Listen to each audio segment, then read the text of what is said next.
വ്യവസായി doctor CJ റോയിയുടെ സംസ്കാരം ഇന്ന് നടക്കും. ബംഗളൂരുവിലെ സെന്റ് ജോസഫ് പള്ളിയിലെ അന്ത്യശുശ്രൂഷയ്ക്ക് ശേഷം നേച്ചർ ലക്ഷറി റിസോർട്ടിൽ മൃതദേഹം സംസ്കരിക്കും. കേസുമായി ബന്ധപ്പെട്ട വിശദമായ മൊഴികൾ SIT രേഖപ്പെടുത്തും. അതേസമയം റോയി മരിക്കുന്നതിന് തൊട്ട് മുൻപ് ആദായനികുതി വകുപ്പ് ഉദ്യോഗസ്ഥർ ചോദ്യം ചെയ്തിട്ടില്ല എന്നാണ് പോലീസ് വ്യക്തമാക്കുന്നത്. KB ശ്രീധരനാണ് വിവരങ്ങളുമായി ചേർന്നത്. ശ്രീധരൻ, അപ്പോൾ പ്രമുഖ വ്യവസായി അദ്ദേഹത്തിന് വിട ചൊല്ലുകയാണ് നഗരം. ഇപ്പോൾ പൊതുദർശനം ആരംഭിച്ചിട്ടുണ്ടോ? എങ്ങനെയായിരിക്കും സംസ്കാര ചടങ്ങുകളൊക്കെ ഉള്ളത്? അതെങ്ങനെയാണ് ക്രമീകരിച്ചിരിക്കുന്നത്? ഒപ്പം മറ്റ് നിയമ നടപടികൾ, ഏറ്റവും പുതിയതായിട്ട് അന്വേഷണ സംഘം ലഭിക്കുന്ന വിവരങ്ങൾ ഉൾപ്പെടെ പറയൂ. പൂജ, അല്പസമയത്തിനകം തന്നെ ഈ മൃതദേഹം ബന്നാർഘട്ടയിലുള്ള ഈ റിസോർട്ടിലേക്ക് എത്തിച്ചേരും. ഏതാണ്ട് 8:30 ബംഗളൂരു ബൗറിംഗ് ആശുപത്രിയിൽ നിന്ന് മൃതദേഹം വഹിച്ചുകൊണ്ടുള്ള വിലാപയാത്ര പുറപ്പെട്ടത്. അദ്ദേഹത്തിൻ്റെ കുടുംബാംഗങ്ങളും സുഹൃത്തുക്കളുമൊക്കെ ഈ പ്രത്യേകം സജ്ജീകരിച്ച വാഹനത്തെ അനുഗമിക്കുന്നുണ്ട്. അല്പസമയത്തിനകം തന്നെ ഇതേ ഈ കാണുന്ന ഈ റിസോർട്ടിലേക്ക് ഇവിടെ എത്തും. ഇവിടെയാണ് ചടങ്ങുകൾക്ക് ഒരു സംവിധാനങ്ങൾ ഒരുക്കിയിരിക്കുന്നത്. ഇവിടെ മൃതദേഹം വെച്ച് ആളുകൾക്ക് രണ്ട് വശത്തു നിന്നും കണ്ട് അന്തിമോപചാരം അർപ്പിച്ച് പോകുന്നതിനുള്ള സൗകര്യമാണ് നിലവിൽ ഒരുക്കിയിരിക്കുന്നത്. ഏതായാലും വലിയ ക്രമീകരണങ്ങളൊക്കെ ഇതിന് ഒരുക്കിയിട്ടുണ്ട്. അദ്ദേഹത്തിൻ്റെ അന്ത്യാഭിലാഷം പോലെയാണ് അനുസരിച്ചാണ് ഇവിടെ മൃതദേഹം സംസ്കരിക്കുന്നതിനുള്ള നടപടികളൊക്കെ ചെയ്യുന്നത്. തൊട്ടപ്പുറത്ത് തന്നെ ഏതാണ്ട് 1 കിലോമീറ്റർ അപ്പുറത്തുള്ള സെന്റ് ജോസഫ് ദേവാലയത്തിലാണ് സംസ്കാര ശുശ്രൂഷകളൊക്കെ നടക്കുക.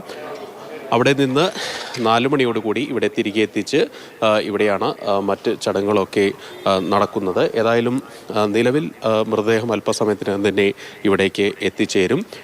ഇപ്പോൾ അതിനുവേണ്ടിയുള്ള തയ്യാറെടുപ്പുകളൊക്കെ ഇവിടെ പൂർത്തീകരിച്ചിട്ടുണ്ട്. ആളുകൾക്ക് വന്ന് സൗകര്യത്തോടെ അദ്ദേഹത്തിനെ കണ്ട് അന്തിമോപചാരം അർപ്പിക്കുന്നതിനുള്ള സംവിധാനങ്ങളൊക്കെ ഇവിടെ ഒരുക്കിയിട്ടുണ്ട്. ഇന്നലെ ഏതാണ്ട് 11 മണിയോടുകൂടിയാണ് പോസ്റ്റ്മോർട്ടം നടപടികളൊക്കെ അവസാനിച്ചത്. അതിനുശേഷം മൃതദേഹം ബൗറിംഗ് ആശുപത്രിയിലെ മോർച്ചറിയിൽ തന്നെ സൂക്ഷിക്കുകയാണ് ചെയ്തത്.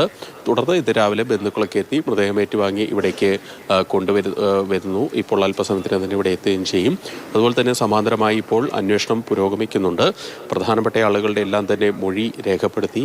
ഇന്നലെ ആദായനികുതി വകുപ്പ് ഉദ്യോഗസ്ഥരുടെ മൊഴി ഇന്നലെ തന്നെ രേഖപ്പെടുത്തുകയും ചെയ്തു. നേരത്തെ പ്രാഥമിക മൊഴി രേഖപ്പെടുത്തി. ഇന്നലെ വിശദമായിട്ട് ഈ ആരോപണ വിധേയനായിട്ടുള്ള സമ്മർദ്ദം ചെലുത്തിയെന്ന് കുടുംബം പറയുന്ന ഉദ്യോഗസ്ഥൻ്റെ ഉൾപ്പെടെ മൊഴി രേഖപ്പെടുത്തിയിട്ടുണ്ടെന്നാണ് മനസ്സിലാക്കുന്നത്.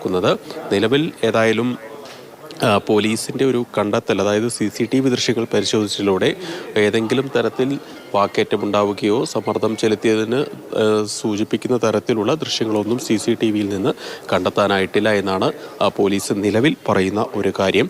ഏതായാലും കുടുംബം ആരോപണം ഇപ്പോഴും ആവർത്തിക്കുന്നുണ്ട്.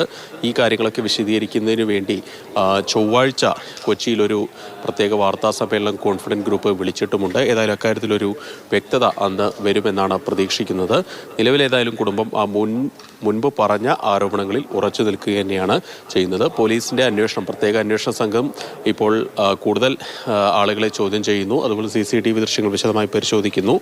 ഈ CJ റോയിയുടെ മൊബൈൽ ഫോൺ വിശദാംശങ്ങൾ, ആരോടൊക്കെ അദ്ദേഹം ഈ പറയുന്ന ദിവസങ്ങളിൽ സംസാരിച്ചിട്ടുണ്ട്, അവരിൽ നിന്ന് ഒക്കെ മൊഴിയെടുക്കുന്നു. അതായത് ഏതെങ്കിലും തരത്തിൽ ഭീഷണിയോ സമ്മർദ്ദമോ ഉണ്ടായിട്ടുണ്ടെങ്കിൽ അതിനെക്കുറിച്ച് ഏതെങ്കിലും സൂചനകൾ അവരോടൊക്കെ നൽകിയിരുന്നോ എന്നുള്ള കാര്യങ്ങളൊക്കെ അറിയുന്നതിന് വേണ്ടി വിശദമായിട്ട് അവരിൽ നിന്നെല്ലാം മൊഴിയെടുക്കാനും തീരുമാനിച്ചിട്ടുണ്ട്. ഈ IT ഉദ്യോഗസ്ഥർ പറയുന്ന ഒരു കാര്യം, മുൻപ് നടന്ന റെയ്ഡിൻ്റെ തുടർ പരിശോധനകളാണ് നടന്നത്. ആ അന്വേഷണം 60 ദിവസത്തിനകം പൂർത്തിയാക്കണം എന്നുള്ള ഒരു സാങ്കേതികത്വം ഉണ്ടായിരുന്നു. അത് പൂർത്തിയാക്കുന്നതിന് വേണ്ടി വരികയാണ് ചെയ്തത്.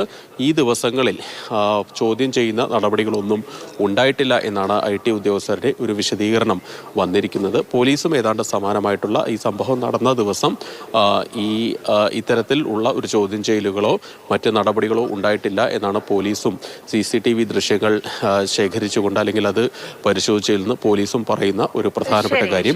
എന്തായാലും പോലീസ് പറയുന്നത് ആ സമയം, അതായത് മരിക്കുന്നതിന് തൊട്ട് മുൻപായിട്ട് ആ നടപടിക്രമങ്ങൾ നടക്കുന്ന സമയത്ത് അതായത് നികുതി വകുപ്പ് ഉദ്യോഗസ്ഥർ ചോദ്യം ചെയ്തിട്ടില്ല എന്നും പോലീസ് വ്യക്തമാക്കുന്നുണ്ട്. അപ്പോൾ സംസ്കാര ചടങ്ങുകളൊക്കെ തന്നെ വൈകുന്നേരത്തോടു കൂടി നടക്കും. പൊതുദർശനം ഉൾപ്പെടെയുണ്ട്. അതിനുശേഷം കൂടുതൽ കാര്യക്ഷമമായി തന്നെ നിയമ നടപടികളിലേക്ക് പോകുന്നതായിരിക്കും. കേസുമായി ബന്ധപ്പെട്ട് വിശദമായ മൊഴികൾ തന്നെ SIT രേഖപ്പെടുത്തുന്നതായിരിക്കും. അങ്ങനെ സംസ്കാരം ഒപ്പം നിയമ നടപടികൾ, അതുമായി ബന്ധപ്പെട്ടുള്ള വിവരങ്ങളാണ് KB ശ്രീധരൻ ഇപ്പോൾ നമ്മുടെ അടുത്ത് പങ്കുവച്ചത്.